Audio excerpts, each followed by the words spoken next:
Tongi tragedy 2018 ও 2024-এর দাওয়াত ও তবলিগের জরুরি কিছু বিষয়ে শুরাই নিজামের সাংবাদিক সম্মেলন। প্রিয় সাংবাদিক বন্ধুরা, সম্মানিত দিনদার মুসলিম ভাইগণ, সমাজের চিন্তাশীল গুণী জ্ঞানী ব্যক্তিবর্গ, বৈষম্য বিরোধী অন্তর্বর্তীকালীন সরকারের প্রশাসনের বিভিন্ন স্তরে সেবারত দেশপ্রেমিক কর্মকর্তাবৃন্দ এবং আইন শৃঙ্খলা বাহিনীর প্রিয় দায়িত্বশীল ভাইয়েরা, আসসালামু আলাইকুম ওয়া রাহমাতুল্লাহি ওয়া বারাকাতুহু। প্রিয় সাংবাদিক বন্ধুগণ, শুরুতেই আমরা বর্তমান সরকার এবং সরকারের বিভিন্ন উপদেষ্টা মণ্ডলী ও আইন শৃঙ্খলা বাহিনীদেরকে শুরাই নিজামের অধীনে অনুষ্ঠিত 2 পর্বের তাবলিগি বিশ্ব ইজতেমা সুষ্ঠু ও শান্তিপূর্ণভাবে আয়োজন করার জন্য বিশেষ শুকরিয়া ও ধন্যবাদ জ্ঞাপন করছি। দাওয়াত ও তাবলিগের বিষয় ইতিমধ্যে বেশ কয়েকটি সাংবাদিক সম্মেলন হয়েছে। আমরা আমাদের বক্তব্যে তাবলিগের বিভাজনের বিষয়টি বারবার তুলে ধরার চেষ্টা করেছি, যাতে সঠিক চিত্রটি সকলের সামনে স্পষ্ট হয়।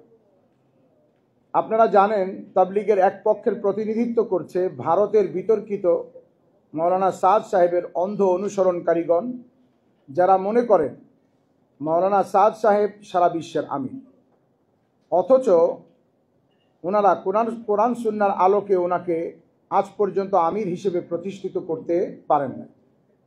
তাবলিগের উসুল বা নীতিমালা অনুযায়ীও সাদ সাহেব আমির হিসেবে স্বীকৃতি পাননি। সাদ সাহেব নিজেকে নিজে আমির ঘোষণা করে সারা বিশ্বে যেমনি ফিতনা ফাসাদ ছড়িয়ে দিয়েছেন, ওনার অনুসরণকারীগণও জোর করে সারা বিশ্বে সকল মুসলমানকে ওনার অধীনে নিয়ে আসতে চান। এ বিষয়ে 2015 সালে ওনার কট্টর অনুসারী এবং টঙ্গী ট্র্যাজেডির যে মামলা হয়েছে সে মামলার একজন অন্যতম আসামি আব্দুল্লাহ মনসুর মারাত্মক এক কিতাব রচনা করেন, যাতে অর্থাৎ যে কিতাবে সে উল্লেখ করে যারা সাদ সাহেবকে আমির মানবে না তাদেরকে কতল করে ফেলা উচিত। বলেন নাউজুবিল্লাহ। তা না হলে আপনারা আমরা সকলেই তো হত্যার মধ্যে পড়ে যাব। আমাদের বক্তব্য হলো, আমরা তো ইমারত বা আমির প্রথার বিরোধী নই, বরং আমাদের কর্ম হলো সাদ সাহেব কোনোভাবেই তাবলিগের আমির নির্বাচিত হননি। এছাড়া ওনার মধ্যে সারা বিশ্বের তাবলিগ জামাতের আমির হওয়ার যোগ্যতাও বর্তমানে নেই। প্রিয় সাংবাদিক ভাইয়েরা, সাদ অনুসারীগণ বর্তমান সরকারকে বৈষম্য বিরোধী বলে অভিযুক্ত করেছে, অথচ বাস্তবতা হলো বৈষম্য বিরোধী আন্দোলন থেকে সৃষ্ট বর্তমান সরকার তাবলিগের বিষয়ে কোনোভাবেই কোনো বৈষম্যমূলক সিদ্ধান্ত গ্রহণ করেননি বা সিদ্ধান্ত প্রদান করেননি। সাদ অনুসারীগণ কর্তৃক বারবার সন্ত্রাসী হামলা, বিশেষ করে 1 ডিসেম্বর 2018 ও 17 ডিসেম্বর দিবাগত রাত অর্থাৎ 18 ডিসেম্বর 2024-এর নির্মম হত্যাকাণ্ড সহ বর্বরোচিত হামলা, সাদ সাহেব কর্তৃক বারবার নবীগণের সমালোচনা, কোরআন হাদিসের অপব্যাখ্যা, নিজেকে নিজে আমির হিসেবে ঘোষণা দেওয়া, তাবলিগের উসুল নীতিমালাগুলোকে ধ্বংস করা ইত্যাদি মারাত্মক বিতর্কিত কর্মকাণ্ডের কারণে 90% মুসলিম সংখ্যাগরিষ্ঠ এই দেশে, যেখানে অন্ধ সাদ অনুসারীদের নিষিদ্ধ করার আন্দোলন চলছে, সেখানে দেশে শান্তি শৃঙ্খলা রক্ষার্থে কাকরাইল মসজিদ ও টঙ্গী ইজতেমায় সাংঘর্ষিক অবস্থা ঠেকাতে সাদপন্থীদের অনুমতি না দিয়ে অন্য কোনো জায়গায় তাদের কার্যক্রম চালানোর সুযোগ দেয়াকে বৈষম্যমূলক পদক্ষেপ বলে তারা যে বর্ণনা করছে সে বর্ণনা হাস্যকর। প্রিয় সাংবাদিক ভাইয়েরা, 2018 সালে 1 ডিসেম্বর টঙ্গী তুরাগ তীরে বিশ্ব ইজতেমার ময়দানে সংঘটিত হয়েছিল এক বর্বর ও ন্যাক্কারজনক হামলা। তৎকালীন ক্ষমতাসীন আওয়ামী সরকারের প্রত্যক্ষ সহযোগিতায় ভারতের মাওলানা সাদ সাহেবের অনুসারী পথভ্রষ্ট সাদপন্থীদের আক্রমণে রক্তাক্ত হয়ে উঠেছিল বিশ্ব ইজতেমা ময়দান। এছাড়া আপনারা জানেন, গত 18 ডিসেম্বর 2024 সকাল 11 ঘটিকায় সাদপন্থীদের সাথে 5 দিনের জোর ইজতেমা কেন্দ্রিক সরকারের পূর্ব নির্ধারিত গুরুত্বপূর্ণ মিটিং নির্দিষ্ট ছিল, বিষয়টি চিঠির মাধ্যমে সাদ অনুসারীদেরকে জানিয়েও দেয়া হয়েছিল। ফলে আমরা আমাদের শুরাই নিজাম তথা মৌলানা জুবায়ের সাহেবের তত্ত্বাবধানে পরিচালিত সাথীগণ তাদের হামলা না করার বিষয়ে নিশ্চিত ও অপ্রস্তুত ছিলাম। এই সুযোগে রাত প্রায় ৩টা ৩০ ঘুমন্ত ও নামাজরত মাত্র ২,০০০ নিরস্ত্র সাথীদের ওপর প্রায় ৩০,০০০ ধারালো অস্ত্রে সজ্জিত সন্ত্রাসী সাদপন্থীগণ একতরফাভাবে টঙ্গী ইজতেমার ময়দানে ঢুকে হামলা চালায়। এতে আমাদের মোট ৪ জন সাথী নিহত ও শতাধিক সাথী আহত হন। পরদিন মন্ত্রণালয় মিটিংয়ে তাদের একতরফা হামলাকে উপদেষ্টা পরিষদ ও সরকারের ঊর্ধ্বতন কর্মকর্তাগণ স্বীকার করে ন্যায় বিচারের আশ্বাস দেন। ওই সময় আমরা জোরালোভাবে জানিয়েছি এই মাঠে সাদপন্থীরা আর ইজতেমা করার কোনো অধিকার নাই। পরবর্তীতে সরকার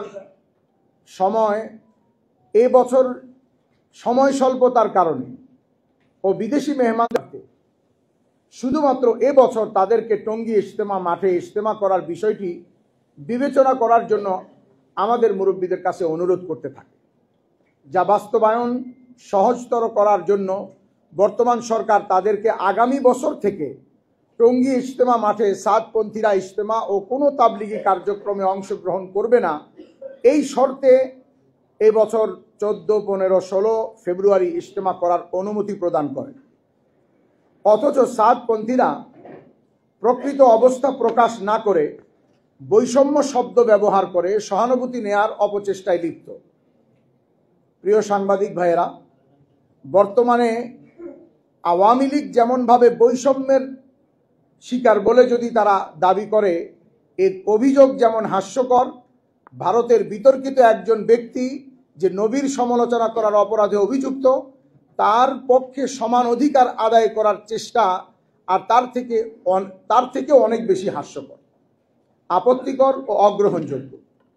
প্রিয় সাংবাদিক ভাইয়েরা, আপনারা নিশ্চয়ই ইতিমধ্যে অবগত হয়েছেন সাদপন্থীদের পরিচালক ওয়াসিফুল ইসলামের বিতর্কিত ছেলে উসামা ইসলাম সরকার কর্তৃক প্রচারিত পরিপত্রের মূল গুরুত্বপূর্ণ অংশকে বাদ দিয়ে স্বীয় স্বার্থে তার ফেসবুকে প্রচার শুরু করে দিয়েছে, যা সরকারি সিদ্ধান্তকে অবজ্ঞা করার শামিল। আমরা এর জোর প্রতিবাদ জানাচ্ছি। আমি মাঝখানে এখানে বলি যে গত 4 ফেব্রুয়ারি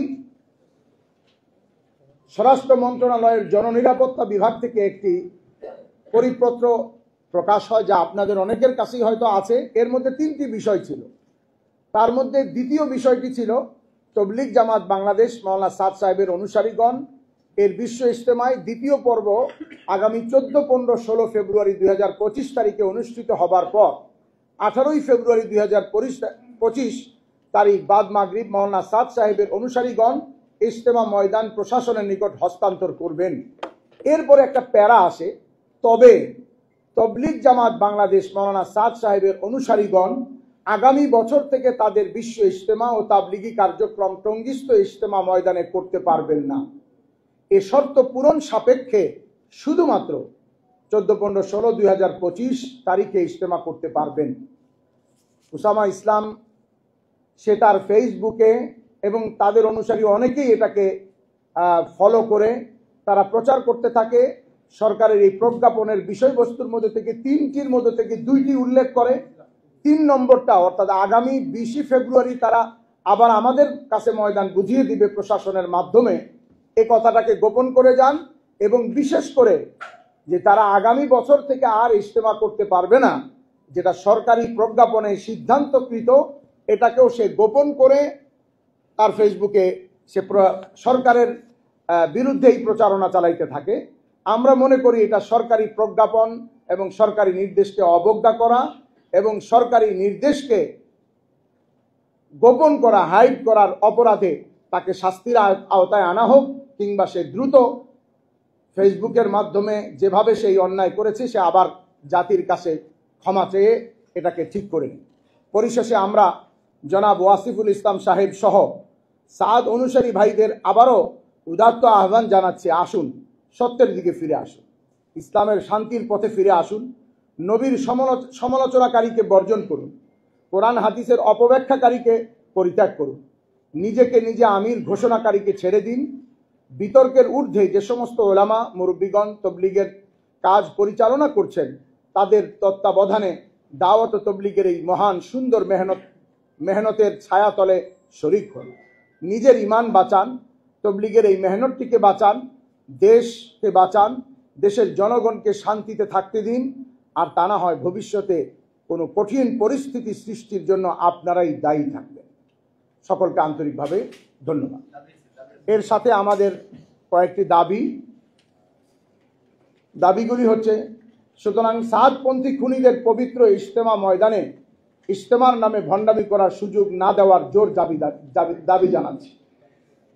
2, টঙ্গীর হত্যাকাণ্ডে জড়িত আসামিদের আগাম জামিন দেওয়ার জন্য তৌহিদি জনতা নিন্দা ও ক্ষোভ প্রকাশ করেছে। তাদের যে আগাম জামিন দেওয়া হয়েছে, আমরা সহ জাতি এটার বিরুদ্ধে নিন্দা প্রকাশ করেছে। সাথে সাথে দ্রুততম সময়ের মধ্যে তাদের জামিন বাতিল করে পলাতক খুনিদের গ্রেফতার ও গ্রেফতারকৃতদের সর্বোচ্চ শাস্তির আওতায় আনার জোর দাবি জানানো হচ্ছে। অন্যথায় আমরা দেশপ্রেমিক জনতা কোনো অনাকাঙ্ক্ষিত ঘটনার জন্য দায়িত্ব নিতে প্রস্তুত নই। ইজতেমার সুষ্ঠুভাবে সফল করার জন্য সরকারের সংশ্লিষ্ট মহলকে আমরা অন্তরের অন্তঃস্থল থেকে মোবারকবাদ জানাচ্ছি। পাশাপাশি আমরা দেশের শান্তি শৃঙ্খলার জন্য সরকারের সহযোগী হওয়ার জন্য প্রস্তুত রয়েছি। আসসালামু আলাইকুম ওয়া রাহমাতুল্লাহ। যে সরকারিভাবে তারা যে কাজটা করেছে, এটা তো আমরা মনে করি কর্মসূচি আমাদের দেওয়ার প্রয়োজন নাই, সরকারই এটার একটা পদক্ষেপ গ্রহণ করবে। যেহেতু এটা সরকারি প্রজ্ঞাপনের সাথে, আমরা মনে করি যে এটার জন্য কোনো কর্মসূচি আমাদের গ্রহণ করার প্রয়োজন নাই। বিশেষ করে যে দাবিটা আমরা করেছি, এটা যেহেতু সরকারি প্রজ্ঞাপনকে অবজ্ঞা করা হয়েছে, অমান্য করা হয়েছে, অপমান করা হয়েছে, আমরা তো মনে করি সরকারই এটার জন্য কোনো পদক্ষেপ কর্মসূচি গ্রহণ করবে। আপাতত আমাদের এটার উপরে কোনো কর্মসূচি গ্রহণ করার পদক্ষেপ না। এটা হলো যে পরিপত্র, যেই পরিপত্রটা সরকারের পক্ষ থেকে প্রকাশ হয়েছে 4 ফেব্রুয়ারি, সেটাকে বিকৃতি করার খবর আমরা কালকে পেয়েছি। আজকে আমাদের হাতে এসেছে এবং আমরা আপনাদের মাধ্যমে পুরা জাতিকে এবং সরকারকে আমরা এটা অবহিত করার জন্য আমাদের মূল একটা পয়েন্ট এটা ছিল। আমরা পরবর্তী ইনশাল্লাহ আমরা এই ব্যাপারে আমাদের আইন বিশেষজ্ঞদের সাথে আমরা আলোচনা করে আমরা সিদ্ধান্ত নেব। না, কাকরাইল মসজিদে সরকারের, আপনারা জানেন এর আগে একটা পরিপত্র জারি করা হয়েছে, যেখানে লেখা আছে যে পরবর্তী নির্দেশ না দেওয়া পর্যন্ত সাদপন্থীগণ কাকরাইল মসজিদে আসবেন না। এখন আমরাই সেটার উপর ভিত্তি করে আমরাই আছি। 4 সপ্তাহ 2 সপ্তাহ যেটা আগে ছিল সেটা বর্তমানে নাই। না, আলহামদুলিল্লাহ সরকার এই ব্যাপারে সজাগ, সচেষ্ট এবং আইন শৃঙ্খলা বাহিনী সবসময় খেয়াল রাখতেছেন। ওনারা ওনাদের নিরাপত্তার সর্বোচ্চ ব্যবস্থা নিচ্ছেন। বিশেষ করে গোয়েন্দা সংস্থা সবসময় আসা যাওয়া করতেছেন, যার কারণে ওই ধরনের কোনো হুমকির সম্মুখীন আমরা কাকরাইল মসজিদে হচ্ছি না। আমরা সবসময় শান্তির পক্ষে, আমরা ওনাদেরকে আমরাও বারবার এক হয়ে যাওয়ার আহ্বান জানিয়েছি। আজকেও আমাদের ঘোষণাপত্রে আপনারা শুনেছেন যে আমরা ওনাদেরকে কিন্তু উদ্যত্ত আহ্বান জানিয়েছি যে ওনারা যাতে ফিরে আসে। ওনাদের ফিরে আসার রাস্তা একটাই, যে ওনারা বিতর্কিত সাদ সাহেবকে শুধু ওনারা বর্জন করবেন, ওনারা আমাদের সাথে মিলেমিশে সুন্দরভাবে তবলিগের মেহনত করবেন। যেহেতু বাংলাদেশে কাকরাইল মসজিদ আছে, একটা বিশ্ব মার্কাজ, এবং বাংলাদেশে বিশ্ব ইজতেমা আছে, তবলিগের সব কার্যক্রমের জন্য বাংলাদেশ স্বয়ংসম্পূর্ণ। এটা তবলিগের কাজ চালানোর জন্য ভারতের একটা বিতর্কিত লোকের অন্ধ অনুসরণ করতে হবে। ওনারা যদি এই পথ থেকে না সরে, তাহলে ওনাদের সাথে তো আমাদের আপোষের কোনো সুযোগ নেই। বিশেষ করে উনি যেহেতু আমাদের অনেকজন নবীর সমালোচনা করছে, এটা আমরা আগেও বলেছি, আজকেও আপনারা শুনছেন, এবং এগুলো আমাদের কাছে ডকুমেন্টারি আমাদের কাছে মজুদ আছে। তো আরও কোরআন হাদিসের অপব্যাখ্যা সহ অনেক যুক্তিসঙ্গত কারণেই আমরা মূলত শুধু সাদ সাহেবকে আমরা বর্জন করতেছি। সাদ অনুসারীরা ওনারা যদি ওনার অন্ধ অনুকরণ ছেড়ে ওনারা যদি আমাদের সাথে মিলেমিশে কাজ করতে চায়, আমরা সবসময় ওনাদেরকে বুকে জড়িয়ে ধরার জন্য, গ্রহণ করার জন্য আমরা রাজি আছি। সংলাপের পর আমাদের অবশ্যই আমাদের চিন্তা আছে, বাট আপনি পন্থীর বিষয়টা যেটা বলেছেন, এখানে আমরা কাকরাইল মসজিদের সংবাদ সম্মেলন যেটা বলেছিলাম সেটা হলো যে সাদপন্থী এবং জোবায়েরপন্থী বলা হয়। তো সাদ সাহেব হলেন ইন্ডিয়ার একজন লোক, হ্যাঁ, বিপরীতে আমাদের জোবায়ের সাহেব যেহেতু বাংলাদেশের, ওনাকে এর বিপরীতে দাঁড় করানো হয়।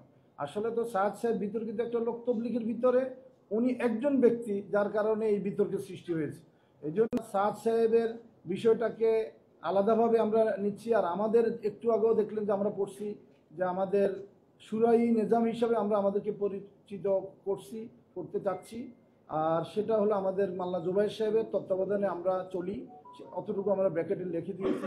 কিন্তু ওনাদেরকে আমরা কি হিসেবে পরিচয় দেব? ওনারা তো একজন ব্যক্তির পরিচয়ই ওনারা পরিচিত। এখন সেই হিসাবে ওনাদেরকে সাদপন্থী বলা ছাড়া যদি অন্য কোনো শব্দ ব্যবহার করার সুযোগ থাকে আপনারা বলেন, ওনারা যদি একমত হয়ে কিছু বলে। হ্যাঁ, ওনারা আরেকটা পরিচয় ওনাদেরকে দেন যে ওনারা নিজামুদ্দিনের অনুসারী। এই বিষয়ে আমরা অনেকবারই বলেছি যে আসলে নিজামুদ্দিন একটা মার্কাজ ছিল ইন্ডিয়াতে, সেটা আমরাও অনুসরণ করতাম, ওনারাও অনুসরণ করতেন। কিন্তু ওই নিজামুদ্দিনটা দুই ভাগ হয়ে গেছে। সাদ সাহেবের যিনারা ওস্তাদ ছিলেন, ওনার বড় বড় মুরব্বীরা যিনারা ছিলেন, যাদের থেকে উনি তবলিগ শিখেছেন, দিন শিখেছেন, বুখারী শরীফ ওনাদের থেকে পড়েছেন, ওনারা ওনার থেকে আলাদা হয়ে আলাদাভাবে তবলিগের মেহনত করতেছে। সুতরাং তবলিগের যে নিজামুদ্দিন যে মার্কাজটা ছিল ওটাও আসলে দুই ভাগ হয়ে গেছে। সুতরাং ওনারা এককভাবে নিজামুদ্দিনের অনুসারী যেটা বলতেছেন এটা একটা ভুল তথ্য। সুতরাং আমরা সেই নামে ওনাদের সম্বোধন করি না। সুতরাং সাদ সাহেব হিসাবে সাদপন্থী বলি বা সাদ অনুসারী বলি, কেউ কেউ সাদিয়ানি ওনাদেরকে বলেন। যদি অন্য কোনো শব্দ আপনাদের কাছে থাকে আমাদের বলবেন, আমরা দেখবো সেই বিষয়ে আমরা বিবেচনা করব। আমি একটু এই বিষয়ে আর একটা কথা একটু এটার সাথে অ্যাড করি। দেখেন, আমরা এই পন্থীটা এই জন্য নিষেধ করি যে মৌলানা জুবায়ের সাহেবের তত্ত্বাবধানে চলে এটা বাংলাদেশ, আর মৌলানা সাদ সাহেবের তো সারা ওয়ার্ল্ড ওয়াইজ প্রতিটা দেশেই বিভক্তি আসে, আর সারা বিশ্বেই একটা গ্রুপ তার পক্ষে আসে আর একটা গ্রুপ মশওয়ারার অধীনে। এখন মশওয়ারার অধীনে যে দেশে যিনি আছেন তার পরিচয়ে চলে। আমাদের দেশে মৌলানা জুবায়ের সাহেব আছেন, এইটার পরিচিতি, কিন্তু পক্ষ হিসেবে, ব্যক্তিপক্ষ হিসেবে, পন্থী হিসেবে একটাই আসলে সাদপন্থী বা তাদেরকে এতাআতি বা নিজামুদ্দিন পন্থী বা শখসি নিজাম, ব্যক্তি কেন্দ্রিক, আর আমাদেরটা হলো মশওয়ারা কেন্দ্রিক। আমরা তো কোরআন এবং হাদিসের অনুসারী, যারা মুসলিম তারা সকলে কোরআন এবং হাদিসের অনুসারী। আপনার প্রশ্নের কারণে আমাদের বিষয়টা একটু ক্লিয়ার হওয়ার সহজ হয়ে গেছে। যারা কোরআন এবং হাদিসের অপব্যাখ্যা করে, আপনি বলুন তাদেরকে কি বলবো? কোরআন এবং হাদিসের অনুসারী তাদেরকে বলতে পারবো? কখনো না। সাদ সাহেবের সাথে আমাদের সাদ সাহেব ব্যক্তি আর সারা দুনিয়ার ওলামায়ে কেরাম, দাওয়াত ও তাবলীগের মেহনত যারা করেন সকলেই কোরআন এবং হাদিস।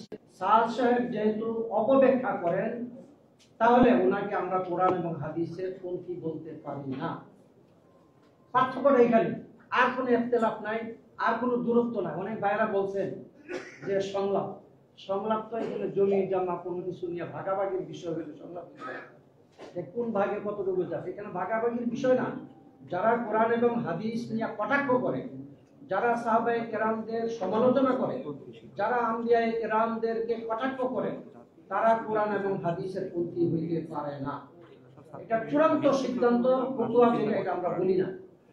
আমরা এখন আহ্বান জানাই সাদ সাহেব সে অন্ধকার পথ থেকে কোরআন এবং হাদিসের আলোর প্রতি ফিরে আসুক, এবং যে সমস্ত ভাইয়েরা ইমানের সাথে ওনার পন্থী হওয়ার কারণে বিভ্রান্তের শিকার, তাদেরকেও উনি এই পথ ছেড়ে তাদেরকেও রক্ষা করার আহ্বান জানাচ্ছেন। আমি একটা প্রশ্ন করব, একটা মিনিট। উনি যে প্রশ্নটা করেছে আমার মনে সামান্য একটু রয়ে গেছে, সেটা হলো আপনি বলছেন আমরা জুবায়ের পন্থী থেকে বের হয়ে রসুল পন্থী হতে পারি কিনা, তাই না? আমরা অবশ্যই আমরা সেটাই চাই।